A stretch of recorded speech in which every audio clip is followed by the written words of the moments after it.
Chapter 4 Surprise Sweep. At the foot of the ramshackle house, the little lonely ghost had just finished putting on a costume.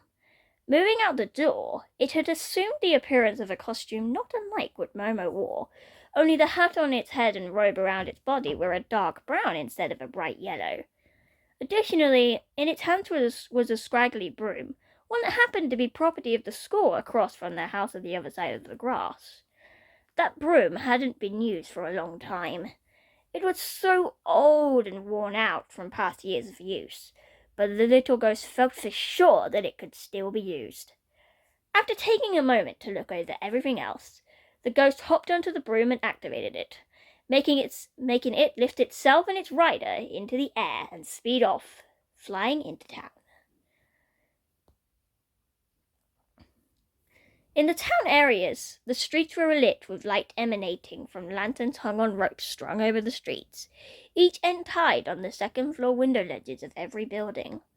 On the ground level, the sweet typies were all having fun, legally, of course, which was mainly limited to shopping and helping themselves at the various snack tents. At one snack tent managed by Penny and Benny, Badgerclops and Adorabat were already munching on a whole basket of candies like piranhas, having brought one of Penny and Benny's entire stocks. Normally, only a few candies were sold out of a whole basket that's otherwise put on display, but Badgerclops had other ideas that involved shoving a double handful of cash in the two dogs' faces, going, "Take all my money!" Momo, on the other hand, just settled for a simple caramel-flavoured candy apple, enjoying it as he would a popsicle. "Well, I do hope your hunger craze for candy's been sated," he said warily after turning his attention to the two deputies, "because we'll be back on patrol soon." Badgerclops rolled his eye. "Oh, come on now, Mal," he replied to his shorter black cat friend with a mouthful of candies. "It's not like some monster's gonna drop in and ruin everything as soon as we're done talking." "It's time seize," Adorabat interjected with her own mouthful of candy. "Ha!" Momo laughed, his mouth briefly flapping open like a sock puppet to expose all his pointed teeth. "There are no timesies in the game of life, let alone heroes and monster fighting." He took another lick of his candy apple. "Besides, there's more to being a hero besides the monsters. There are the little things. Trivial matters, like—" He stopped for a moment, trying to come up with some sort of little problem in society that he solved before, even if they were hardly worth his attention, according to him. "Like?" Badgerclops and Adorabat continued for him, pressuring him to finish. That made Momo blow up his head at them this time. "Give a guy time to think, okay?" he exclaimed in rapid fire. Sure enough, it seemed like the universe heard Momo's loud voice as all three members of the sheriff's department were interrupted by the sound of a petite voice calling to them. "Help! Somebody! Anybody! Please help!" "Aha! Distress!" Momo yelled triumphantly. He turned to notice the source of the cry for help being the little fox dressed like a robot, running down the street looking for someone who would listen. Momo wasted no time in asserting himself as the first responder, running towards the child with Adorabat and Badgerclops following him closely. What seems to be the matter?" he asked the fox kid once they both met up close enough. The little fox tried to catch his breath. "I think there was an accident. We were just going along some of the quieter streets and there was someone who went by us. Is flying on a broom and they hit a tree and..." There was another brief moment of breath-catching. "Can you check it out?" Momo turned to face his deputies. "Well, you heard what the kid said. We got trouble to solve." He took off while allowing the fox kid to lead the way, Badgerclops and Adorabat following closely behind him. It didn't take long for the sheriff's department to reach the scene where the little fox described the recent event. In front of a tree, a bunch of clothes lying in the pile at the base of the trunk, a hat lying atop of a clock which was draped over an old broken broom. The little fox, along with Momo and her frog friend, were with Momo and were with Momo as Badgerclops and Adorabat looked the sight over and over, scanning for any possible clues. So, you saw this robed costume fly by you on a broom and crash into that tree? Momo clarified with the kids, jotting down the details on a notepad. Yeah, that's right, answered Momo. But the strangest thing was that there was no big crash when the rider hit the tree. It was like the rider suddenly vanished at the last moment. Momo fiddled with his pen for a bit after finishing his notes. That is quite a mystery.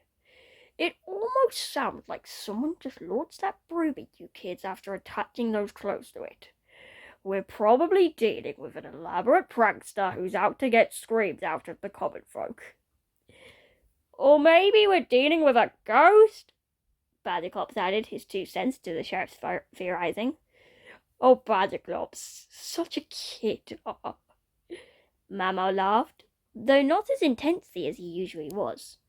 No way it's a ghost. Momo here got rid of them back at her school with her powerful magic. No one's seen a ghost for months. He turned to address Momo herself. You don't think what happened was a ghost's work, do you? Momo paused, a little deep in thought.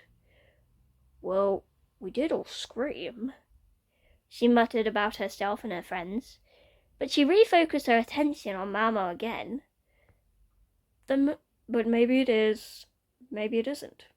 We, she pointed at herself and the sheriff, dealt with all the ghosts in the school, and Madame Camille did say it was a yearly thing. Hearing that made Momo narrow his eyes in curiosity. Yearly how? 1 day a year? 1 month a year? A few times a year? I don't know. Momo shrugged her shoulders. I was only at first year. She turned to a frog friend. Hey, do you know how often ghosts come in the year? The frog hesitated to answer. I don't know. 1 day, maybe? What? How do you not know? Momo responded in slight dismay. Come on! I was a first year too! You're the one who's always reading more than anyone! The frog shot back. Where's your wand, anyway?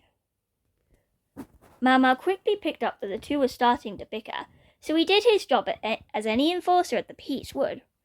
Now, I'm sure we can solve this mystery peacefully. Just... He was interrupted by the sight of the familiar candy inside Momo's basket. Momo?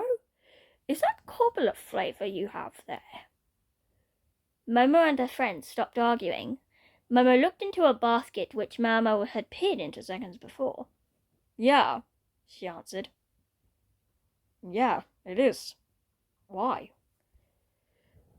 Oh, nothing, the sheriff replied, wiping a drop of drool from his face.